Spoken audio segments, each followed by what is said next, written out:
এই মুহূৰ্তত লৈ আহিছোঁ এটা ব্ৰেকিং নিউজ কিয়নো মিছাজান লাটুম চুকত ভয়ংকৰ অগ্নিকাণ্ডৰ ঘটনা সংঘটিত হৈছে। শিৱসাগৰ জিলাৰ নামটি থানাৰ অন্তৰ্গত লাটুম চুকত অগ্নিকাণ্ডৰ ঘটনা ৰাতি প্ৰায় 7মান বজাত সংঘটিত হৈছে। অগ্নিকাণ্ডৰ ঘটনা মিছাজান লাটুম চুকৰ হৰিচন্দ্ৰ গগৈয়ে নিজৰ বাসগৃহতে কৰিলে অগ্নি সংযোগ আৰু অগ্নিকাণ্ডৰ ফলত জাহ গ'ল সম্পূৰ্ণ বাসগৃহটো।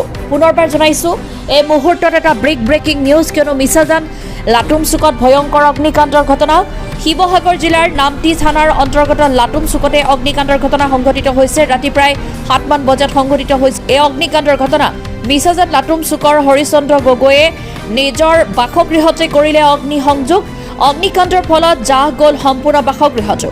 বাসগৃহৰ ভিতৰত থকা সকলো সামগ্ৰী জুইত জাহ গৈছে আৰু প্ৰথম অৱস্থাত স্থানীয় ৰাইজে জুই নিৰ্বাপন কৰিবলৈ চেষ্টা কৰে। পৰৱৰ্তী সময়ত নাজিৰাৰ অগ্নি নিৰ্বাপক বাহিনীক খবৰ দিয়া হয় আৰু অগ্নি নিৰ্বাপক বাহিনীয়ে আহি সম্পূৰ্ণ অগ্নি নিৰ্বাপন কৰে। ইতিমধ্যে ঘটনাস্থলীত নামটি আৰক্ষী উপস্থিত হৈ আটক কৰিছে হৰিচন্দ্ৰ গগৈক। এইটো যিডোখৰ জেগাত ঘৰটো জ্বলিছে সেই ঠাইৰ পৰা অকণমান দুঘৰ মানুহৰ আমি মানে আঁতৰত কথা পাতি আছিলোঁ দোকান এখনতে। তাৰপিছত এইফালে পোহৰটো দেখি ধাম ধুম কৰা দেখি আমি আটাইকেইজন দৌৰি আহিলোঁ।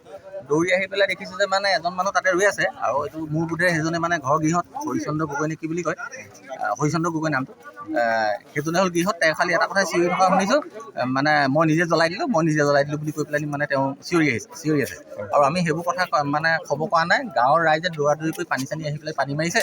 তাৰপাছত মই প্ৰথমে মানে আমাৰ নামটি থানা অচি চাহালৈ ফোন কৰিছোঁ। তাৰপৰা অচি চাহে মোক ক'লে যে তুমি লগালগ মানে ফায়াৰলৈ ফোন কৰা বুলি ক'লে। ফায়াৰলৈ ফোন কৰা বুলি ক'লে আমি গৈ আছোঁ বুলি ক'লে। তাৰপিছতে মই ফায়াৰলৈ ফোন কৰিছোঁ শিৱসাগৰলৈ। তাৰপিছত শিৱসাগৰৰ পৰা যিহেতু ইয়ালৈ পাওঁতে দূৰ হয়, শিৱসাগৰ টাউনখনত ভিৰটো বেছি হৈ আছে, গতিকে তেখেতলোকে ক'লে যে আপুনি নাজিৰাৰ লগত কণ্টেক্ট কৰক। আমি কণ্টেক্ট কৰাই দিছোঁ নাজিৰাৰ লগত। তাৰপিছত শিৱসাগৰৰ পৰা নাজিৰাও আমগুৰি কণ্টেক্ট কৰিলে। নাজিৰাৰ পৰা এখন ফায়াৰৰ গাড়ী আহিলে আৰু এইফালৰ পৰা এখন আহিলে। ইতিমধ্যে ৰাইজে মানে পানী চানী ৰাইজৰ কথাটো ক'ব লাগিব, মানিব লাগিব যে কাষতে দুখন ঘৰ আছে। এখন ঘৰত অলপ ধৰিছিলেগৈ, সেইখন ঘৰৰ ভিতৰত গেছ চেছো সোমাই আছিলে। ভাগ্য ভাল ৰাইজে মানে পানী চানী মাৰি টিঙে বাল্টি পানী মাৰি পেলাই ছাইডকেইটা মানে বচাই দিলত প্ৰায় মানে আঁতৰি নোযোৱা হ'ল। কিন্তু এটা ভয় হৈছিলে কি টিংখিনি জ্বলোতে মানে উৰি গৈছিলে। কিন্তু ইতিমধ্যে সেই সময়তে আহি পেলাই ফায়াৰৰ 2খন গাড়ী পালেহি। পাই পেলাই মানে হেৰি কৰি পানী ঢালি অলৰেডি মানে জুইটো পুৰা নোমোৱালে। ঠাইডোখৰ নামটো ঠাইডোখৰ লাটুম বুলি কয়। নামটি লাটুম, মিছাজান লাটুম। এই ঘৰটো কাৰ আছিলে আচলতে? তেওঁৰ নামটো হৰিচন্দ্ৰ গগৈ। একচুৱেলি মোৰ ঘৰটো একদম কাষত নহয়, মোৰ ঘৰটো অকণমান আগলৈ। কিন্তু মই ইয়াত গম পাইছোঁ যে তেখেতৰ নামটো হৰিচন্দ্ৰ গগৈ।